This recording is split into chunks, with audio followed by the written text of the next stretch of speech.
नमस्कार, मैं हूं वासिक मुस्तफ़ा और आप देख रहे हैं C24 लाइव। आज 2 अक्टूबर है। जब सुबह आपने अपना मोबाइल खोला होगा और किसी भी सोशल मीडिया साइट पर गए होंगे तो मीम्स की बरसात देखी होगी कि 2 अक्टूबर के दिन विजय सलगांवकर अपने पूरे परिवार के साथ पणजी गया था चिन्मयानंद के सत्संग में और वहां जाकर उन्होंने पाव भाजी खाई थी।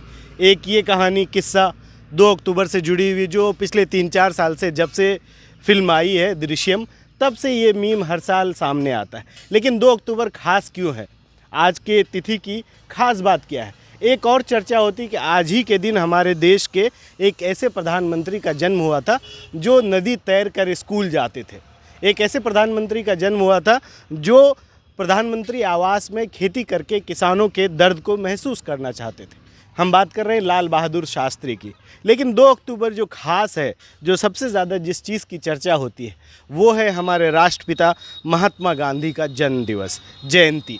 महात्मा जयंती के गांधी जयंती के तौर पर 2 अक्टूबर को पूरे देश भर में मनाया जाता है और ये एक नेशनल हॉलीडे डिक्लेयर है। जैसे 15 अगस्त और 26 जनवरी के साथ साथ 2 अक्टूबर का दिन भी नेशनल हॉलीडे के तौर पर डिक्लेयर है हमारे देश में, हिंदुस्तान में। बात करेंगे गांधी की। 2 अक्टूबर का दिन आता है, पूरे देश भर के नेता मालाएं लेकर, जैसे आप देख सकते हैं हमारे पीछे जो ये गांधी जी की मूर्ति है, प्रतिमा है, इसको लोग मालाओं से सजाते हैं। लेकिन सिर्फ मूर्तियों पर माला सजा देना और उनके जन्म दिवस के दिन, उनके शहादत दिवस के दिन उनको याद कर लेना क्या काफ़ी है? क्या महात्मा गांधी की प्रासंगिकता आज खत्म हो चुकी है?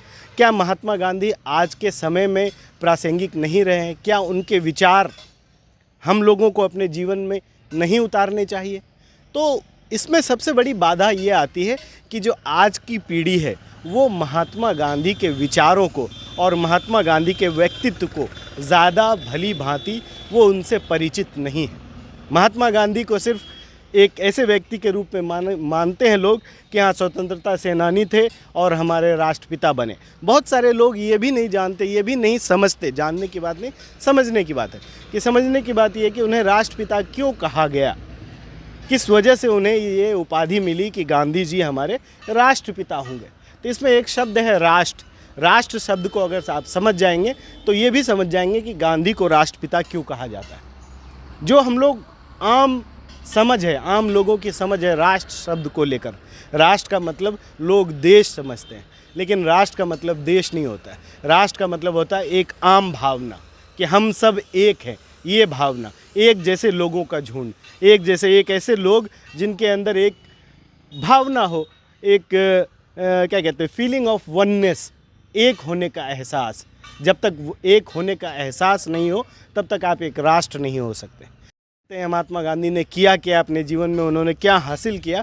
तो सबसे ज़रूरी अहम बात महात्मा गांधी को लेकर किसी भी अच्छे इतिहासकार से अगर आप पूछें, किसी भी अच्छे यूपीएससी तैयारी करने वाले विद्यार्थी से पूछें, पढ़े लिखे लोगों से पूछें जिन्होंने महात्मा गांधी को पढ़ा है, उनका इतिहास जानते हैं, तो वो बताएंगे कि महात्मा गांधी वो व्यक्ति थे कि अंग्रेज़ों के ख़िलाफ़ जो हमारा स्वतंत्रता संग्राम चल रहा था उसमें सबको इकट्ठा करने में महात्मा गांधी ने बहुत ही महत्वपूर्ण भूमिका निभाई थी। सबसे ज़रूरी बात यह है कि जो एक एहसास था लोगों में, एक जुड़ाव जो पैदा हुआ, एक मास लीडर के तौर पर गांधी हमारे देश के पहले ऐसे नेता थे जिससे समाज के हर तबके के लोग मोहब्बत करते थे। चाहे वो अमीर हो, चाहे वो गरीब हो, चाहे वो हिंदू हो, चाहे मुसलमान हो, चाहे वो ऊंची जाति हो, चाहे वो नीची जाति हो, चाहे वो दक्षिण का हो, चाहे वो पश्चिम का हो, चाहे वो उत्तर का हो, चाहे दक्षिण का हो, जहाँ का भी हो, हर जगह के लोग महात्मा गांधी को प्यार करते थे, स्नेह करते थे और उन्हें अपना नेता मानते थे। तो गांधी इसलिए राष्ट्रपिता उन्हें कहा जाता है क्योंकि राष्ट्र को एक करने में, इकट्ठा करने में, लोगों की एक सोच बनाने में गांधी ने बहुत महत्वपूर्ण भूमिका निभाई। वो पहले ऐसे नेता थे जिसको पूरे देश के लोग अपना नेता मानते थे। गांधी जहाँ खड़े होते थे तो वहाँ लोगों का हुजूम लग जाता था। लेकिन क्या गांधी हमेशा से ऐसे थे? क्या गांधी शुरू से ही राजनीति में दिलचस्पी रखते थे? क्या राजनीति में और अंग्रेज़ों के खिलाफ जो उनका संघर्ष था, इस तरह की सोच उनकी बचपन से थी? बहुत सारे महान लोगों को पढ़ते हुए, जानते हुए, समझते हुए हमें एक चीज़ हमेशा हमारे सामने आती है कि ज़्यादातर महान लोगों की जो जीवन होती है, जीवनी होती है, वो लगभग एक जैसी होती है। उनमें दुख तकलीफ़ होता है, गरीबी होती है, बहुत कम उम्र में माता पिता का गुजर जाना होता है, इन सारे दिक्कतों से परे थे महात्मा गांधी। एक अच्छे परिवार में जन्म लिया, एक समृद्ध परिवार में उन्होंने जन्म लिया। पैसे की कोई कमी कहें कि नहीं, ऐसी कोई दिक्कत नहीं थी, कोई गरीबी उन्होंने नहीं देखी। बहुत सारे महान व्यक्तियों के बारे में कहा जाता है कि वो पढ़ने लिखने में भी बहुत अच्छे थे, लेकिन महात्मा गांधी की अगर बात करें तो इतिहासकार का मानना है और ख़ुद उनकी जो जीवनी है उन्होंने उसमें वर्णन किया है कि पढ़ाई लिखाई में वो कोई ख़ास अच्छे नहीं थे और शर्मीले, काफ़ी शर्मीले, कम बोलने वाले, डरे डरे सहमे सहमे रहने वाले, कम भाषण देने वाले, भाषण की भी कला में उतने माहिर नहीं थे गांधी। लेकिन कैसे एक ऐसा व्यक्ति जो भाषण कला को नहीं जानता हो, पढ़ने लिखने में इतना सक्षम नहीं हो, वो व्यक्ति इतने बड़े आबादी का नेता बना, वो भी ऐसा नेता जिसको कोई भी चैलेंज नहीं कर सकता था, एक ऐसा नेता जिसकी बात हर कोई मानता था। और भी कई लोग ऐसे थे, नेहरू जिन्हें उन्हें शिष्य कहा जाता है। नेहरू की भी बहुत सारी बातों पर मतभेद होती थी गांधी जी से, लेकिन गांधी को लेकर उनकी जो सोच थी, उनकी जो समझ थी और उनके दिल में जो गांधी को लेकर सम्मान था, उसको कभी भी सवालों के घेरे में नहीं लाया जा सकता है। तो गांधी कैसे बने इतने महान और कैसे वो इस देश के नेता बने, तो उसमें महात्मा गांधी के साथ साउथ अफ्रीका में हुई घटना बहुत दिलचस्प है और उनके ज़िंदगी को बदलने वाली थी। महात्मा गांधी साउथ अफ्रीका में एक वकील के तौर पर काम कर रहे थे, एक साधारण ज़िंदगी जी रहे थे, अपनी वकालत करते थे, अपने घर जाते थे, अपने परिवार के साथ समय बिताते थे और शौक़ के लिए उन्होंने अपना एक स्कूल भी खोल लिया था जहाँ पर वो हिंदुस्तानी बच्चों को पढ़ाते थे। लेकिन एक बार जब वो ट्रेन में महात्मा गांधी सफ़र कर रहे थे साउथ अफ्रीका में, तो गलती से फर्स्ट क्लास डब्बे में बैठ गए, जिसमें गोरे लोगों के अलावा, साफ लफ्ज़ों में अंग्रेज़ों के अलावा और किसी को भी बैठना अलाउड नहीं था, किसी को भी बैठने की अनुमति नहीं थी। और काले व्यक्ति, हिंदुस्तानी व्यक्ति, कलर्ड लोग, इन लोगों को फर्स्ट क्लास डब्बे में सफ़र करने की आज़ादी नहीं थी। किसी अंग्रेज़ ने महात्मा गांधी के साथ बदतमीज़ी की और उनको उनके सामान के साथ ट्रेन के बाहर फेंक दिया। वहीं से गांधी की जागृति हुई, वहीं से गांधी ने समझा कि ये जो अंग्रेज़ हैं, ये जो गोरे लोग हैं, ये जो यूरोपियन लोग हैं, ये एशिया के लोगों को, अफ्रीका के लोगों को शायद इंसान मानते ही नहीं। अंग्रेज़ी में एक शब्द है डिग्निटी, जिसे हिंदी में कहते हैं आत्मसम्मान। तो गांधी की लड़ाई पूरी की पूरी आत्मसम्मान पर थी, उनके खुद के आत्मसम्मान पर और भारतीयों के आत्मसम्मान पर। वो ऐसे व्यक्ति थे जो भारतीयों के आत्मसम्मान के लिए लड़े।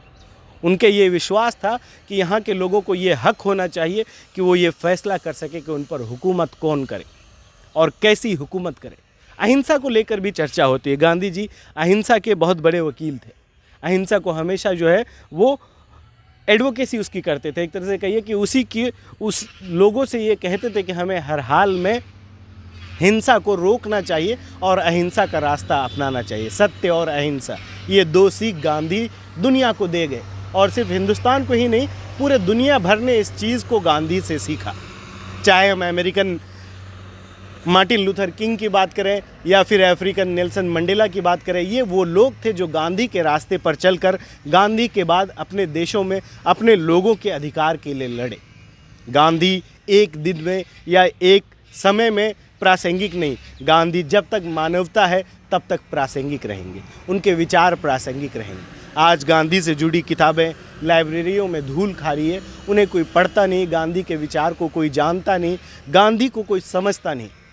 वक्त है, ज़रूरत है इस वक्त की कि लोग गांधी को पढ़ें, समझें और गांधी के विचार को अपने जीवन में उतारें, ताकि संघर्ष की भी लड़ाई की जो बात होती है कि राजनीति में संघर्ष होता है, समय समय पर लोग सरकार के खिलाफ, एक किसी राजनीतिक दल के खिलाफ या फिर किसी भी तरह का जो आंदोलन करते हैं, तो गांधी ने ही इस चीज़ को जो सत्याग्रह का आइडिया था, जो सत्याग्रह की सोच थी, उस सोच को पूरे दुनिया भर में फैलाया, उसका लोहा मनवाया कि गांधी जी ने नमक के लिए सत्याग्रह किया था और 240 मील का सफ़र पैदल तय किया था। जब निकले थे सिर्फ 78 लोग उसके साथ थे, साबरमती आश्रम से उसके सिर्फ 78 शिष्य उसके साथ थे, लेकिन जब डांडी पहुँचे तो लगभग 10,000 लोगों का हुजूम उनके साथ था।